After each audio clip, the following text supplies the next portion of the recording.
모르드게가 우상을 숭배하면 안 되는 그 여호와 신앙을 바탕으로 해서 하만에게 절하라고 하는 그 왕명을 어기고 저항하면서 페르시아 제국 권력 서열 2위 최고의 권력자인 하만과 이에 맞서는 미관 말직 공중 문지기 모르드게와의 싸움이 시작되었습니다. 근데 아말렉 족속의 그 자손인 후손인 이 하만은 이 모르드게가 유대인이라는 것을 알고 모르드게뿐만 아니라 이 기회에 유대인 전체를 말살시켜 버리겠다는 그런 마음을 가지고 왕을 속여서 법을 만들어서 온 페르시아 제국 전체에 그것을 반포를 합니다.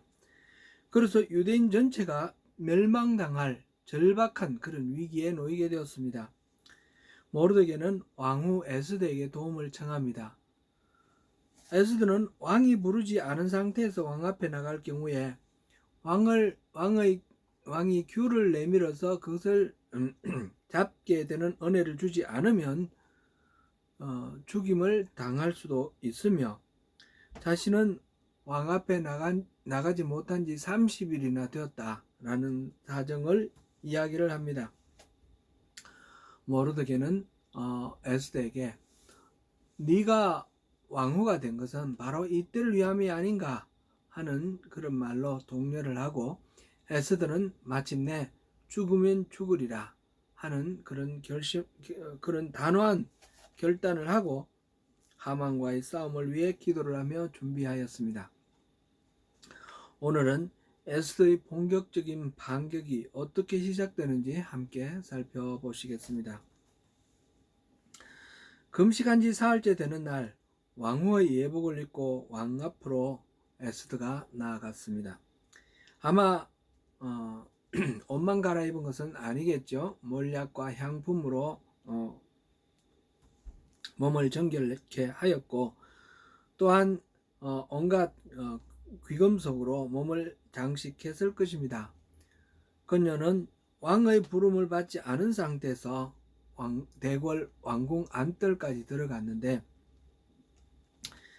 이제 이것이 규례를 어기고 들어갔으므로 이제 죽고 사는 것은 왕의 처분에 맡겨지게 되었습니다. 여기서 어전에 들어갔다 했는데 어전 베이트 하멜렉 이거는 문자 그대로 하면 왕의 집인데 여기서는 왕이 일을 하고 있는 집무실을 가리키는 말입니다. 왕은 집무실에서 왕좌에 앉아 문 쪽을 바라보고 앉아 있다가 안뜰로 들어오는 왕후 에스더를 바라보았습니다. 왕이 왕후를 보았을 때 그 왕후가 사랑스럽게 보였다라고 그렇게 표현을 했는데 문자적으로 직역을 하자면 그녀는 그의 눈 속에서 은총을 불러일으켰다라는 뜻이 됩니다.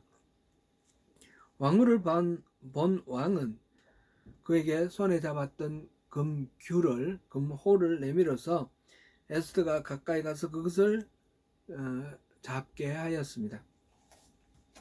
만약 그때 왕이 금규를 내밀어 에스더가 그것을 잡게 하지 않으면 에스더는 죽임을 당해야 하는 그런 상황입니다. 그런데 왕이 에스더를 보기를 너무너무 사랑스러워하고 마음에 은혜가 흘러나오는 그런 눈길로 바라보았습니다. 왕이 금규를 내밀고 에스더가 그 끝에 손을 대었다는 이 구절은 정말 특별한 은혜를 나타내는 말입니다. 죽여도 좋을 사람을 오히려 금홀의 은총을 내밀므로써 그 끝에 손을 댐으로써 에스더가 살았을 뿐만 아니라 은총을 입기 시작한 것입니다. 이 광경은 마치 미켈란젤로가 그 천지창조라는 그 벽화를 그렸는데 하나님이 아담의 손끝을 이렇게 타치하시는 그런 장면이 그려져 있죠. 이 모습은 에스더에게 왕의 은총이 보호자로부터 흘러나오는 그런 모습과 방불합니다. 또 왕의 그 가슴으로부터 사랑이 흘러나오고 있는 그런 광경이다 할 수 있겠습니다. 에스더는 그 끝을 손을 대기만 하면 사는 것입니다. 그리고 왕 앞에 나와서 지금 문제를 호소하려고 하는데 그 소원이 이루어질 것입니다. 성경에서 보면 12년 동안 혈류병을 앓던 한 여인이 예수님 뒤로 와서 옷자락을 만지면서 순식간에 그 병이 낫는 그런 기적이 기록되어 있습니다. 주님은 우리가 주님 앞에 나오기만 하면 또 이름을 불러주시고 우리가 주님의 옷자락만 만져도 생명의 은총, 치료의 은총이 흘러나오는 그런 분이십니다. 왕은 왕후 에스더가 어떤 일로 왔는지 물어봅니다. 소원이 무엇인지 요구가 무엇인지 물었다 이렇게 되어 있는데 소원이 무엇인지는 원래적 문자의 의미로는 너에게 무슨 일이 있는가 그런 뜻이고요. 요구가 무엇인지 이거는 이제 원하는 게 무엇이냐 이런 말이죠. 그러면서 무엇이든지 원하라. 나라의 절반이라도 주겠다. 이렇게 호언장담을 합니다. 고대 중근동의 여러 나라 왕들이 상대방이 원하는 말을 반드시 들어주겠다는 의지를 나타내는 상투적인 말이 바로 나라의 절반이라도 주겠다라는 이 말입니다. 헤롯 안디바는 동생의 아내였다가 자기에게 온 헤로디아가 데리고 온 조카이자 또 어이부 딸인 살로메의 춤솜씨에 너무 빠져서 그 춤솜씨를 감탄하며 잔치자리는 모든 사람들 앞에서 무엇이든지 원하면 주겠다. 나라의 절반이라도 주겠다. 라고 큰 소리치는 그런 장면이 생각납니다. 살로메는 어미의 말을 듣고 요한의 목을 달라 해서 자기와 헤롯 안디바가 동생의 아내였던 헤로디아를 취한 그것을 꾸짖은 요한을 이 안디바는 죽이고 싶은 마음이 없었지만 자기가 내뱉은 말 때문에 요한을 죽여서 목을 쟁반에 담아서 그렇게 주는 그런 비극적인 일이 있었습니다. 지금 왕이 하는 말 나라의 절반이라도 주겠다 하는 이 말을 문자 그대로 받아들여서 그대로 요구한 사례도 있습니다. 바로 아하수에로 왕 때 아르타인테라는 여자에게 이 아하수에로 왕이 너무너무 마음에 들어서 무엇이든지 원하라 나라의 절반이라도 주겠다 했더니 이 여인이 그러면 나라의 절반을 주세요 그랬어요. 실제로 나라의 절반을 주지는 않았죠. 에스더는 바로 자기의 요구한 바를 말하지 않았습니다. 잔치를 베풀고 왕과 하만을 초청을 하였습니다. 잔치자리에 왔던 왕이 다시 물어봅니다. 왕후가 원하는 것이 무엇인가? 그리고 다시 한번 나라의 절반이라도 주겠다라고 약속을 합니다. 에스더는 내일 다시 잔치를 베풀 테니까 다시 나를 사랑한다면 다시 내일 잔치에 와달라 이런 식으로 부탁을 하죠. 왕과 하만만을 위한 잔치를 열 테니 내일 다시 와달라고 말합니다. 그러면 자기가 왕을 찾아와서 부탁하는 것이 무엇인지 내일은 자세히 말하겠다 그렇게 말합니다. 왕은 좋은 마음으로 받아들였습니다. 왕비 에스더는 지금 매우 신중하게 접근하고 있습니다. 결코 쉽고 경박하게 움직이지 않는 차분하고 신중한 성격임을 볼 수 있습니다.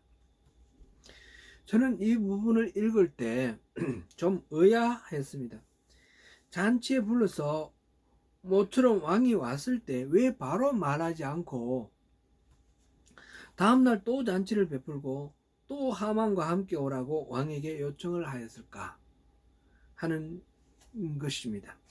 사실 왕이 한 번은 왔지만 두 번 또 오라 그럴 때 거절할 수도 있습니다.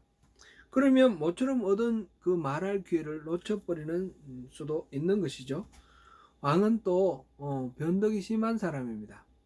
왕비 와스티가 그 미모가 출중해서 그걸 좀 자랑하려고 나오라 그랬는데 안 나왔습니다. 그랬더니 그 왕비를 폐위시켜 버렸습니다. 그렇게 할 필요도 없었는데 과도하게 반응을 한 것입니다. 그런 왕을 목숨을 걸고 겨우 만났는데 그냥 내일 말하겠다고 하면서 다음 날도 잔치를 열고 왕과 하만을 초청한 이 일은 매우 위태로워 보입니다. 에스더가 왕이 자신을 신뢰함을 아직 확신하지 못하고 있기 때문이 아닌가 하는 그런 생각이 듭니다. 정확한 이유는 알 수 없습니다. 한번 짐작해 보는 것도 성경을 바르게 이해하는 데 도움이 될 수 있을 것입니다. 사실 왕과 왕비는 부부이지만 고대 왕국에서는 정치적인 의미가 더 큽니다. 부부라고 무조건 지지하거나 하지 않습니다. 전 왕후 와스티를 폐위할 때도 폐위를 주장한 사람이 신하들인데 자기의 부인인 와스티보다 신하의 말을 듣고 부인 와스티를 폐위시켰습니다. 왕이 왕비의 말을 더 신뢰할 수도 있겠지만 신하들의 말을 더 신뢰할 수도 있다는 것입니다. 지금 하만에 대한 왕의 전폭적인 신뢰와 총애, 이것을 생각을 할 때 에스더가 섣불리 잘못 말하면 그 왕의 인정을 받고 있는 하만을 모함하는 것처럼 되어서 자기가 오히려 왕의 미움을 받을 수 있을 것이다, 그런 생각이 듭니다. 실제로 이 하만은 왕의 인장까지도 받아 가지고 있을 정도로 왕의 신뢰를 받고 있는 사람입니다. 한 민족을 멸망시키는 법을 마음대로 만들 정도로 왕의 마음을 사로잡고 있습니다. 왕이 하만을 더 신뢰한다면 섣불리 하만을 공격하는 것은 오히려 왕비에게 자살 행위가 될 수도 있는 것입니다. 그래서 왕후 에스더가 주저하고 망설였다라고 그렇게 보는 것이 적절하겠다 생각됩니다. 이 부분은 다음에 조금 있다가 다시 한번 더 보겠습니다. 그날 하만은 무척 기분이 좋았습니다. 왕후가 잔치를 베풀었는데 다른 아무도 부르지 않고 왕과 자기만 초청했다는 사실, 그것은 그만큼 특별하게 자기를 대우하고 있다는 그런 의미로 이해가 됩니다. 게다가 다음 날 또 잔치를 여는데 왕비가 왕과 자기 한 사람만 초청을 하였습니다. 기분이 하늘을 찌를 듯 좋았습니다. 그렇게 왕궁을 나오는데 대궐 문을 나서다가 모르드게를 보았습니다. 다른 사람들은 다 일어나 절을 하는데 모르드게는 일어나지도 아니합니다. 참고 집에 돌아와서 친구들과 또 아내를 불렀습니다. 왕후 에스더가 잔치를 베풀었는데 왕과 자기만 불렀다고 자랑합니다. 왕의 모든 신하보다 또 모든 지방관들보다 자기를 더욱 높이고 귀히 여겼다라고 하면서 기뻐합니다. 그와 동시에 모르드게 때문에 기분을 잡쳤다고 말하였습니다. 아내와 친구들은 높이 50규빗 되는 나무를 세우고 내일 왕에게 모르드게를 매달아 죽이기를 구하라고 말합니다. 당신이 말하면 다 들어주지 않습니까? 그런 거죠. 그리고 그 다음에 즐거이 잔치를 즐기라 라고 조언을 합니다. 에스더가 왕과 하만을 잔치에 청하고 왕에게 자기가 원하는 바를 바로 말하지 못하고 망설이며 하루 더 잔치를 베푸는 동안 두 가지 일이 발생을 했습니다. 하나는 바로 방금 살펴본 하만이 그 50규빗 되는 나무를 세우고 말하자면 사형을 집행하는 형틀을 만든 것이죠. 그것을 만든 것입니다. 또 하나는 다음에 나오겠지만 왕이 잠이 오지 않아서 뒤척거리다가 궁중 도서관에 있는 역대 일기를 읽게 되었습니다. 거기서 우연히 모르드게가 왕의 암살을 막아준 공을 세웠음을 알게 되었습니다. 이것으로 에스더가 두려워하고 망설이게 만들었을지도 모르는 모든 문제가 해소되었습니다. 왕에게는 왕후 에스더와 모르드게에 대한 감사와 신뢰가 확 커졌습니다. 더하여 왕이 하만의 사악함을 알게 되었을 때 그를 처형하기에 좋은 형틀도 미리 만들어져 있었습니다. 에스더가 이 두 가지 일들을 다 예상을 하고 용이 주도하게 한 번 더 잔치를 베풀었다, 이렇게 보기는 어렵습니다.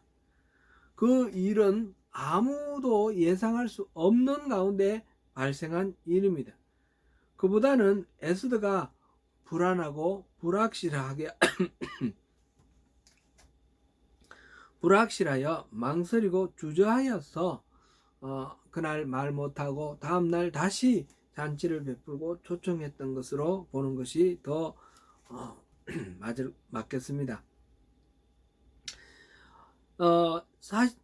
이렇게 망설이고 주저하고 불안해하는 이것이 오히려 하나님이 일하시기 위한 시간의 여유가 되었습니다.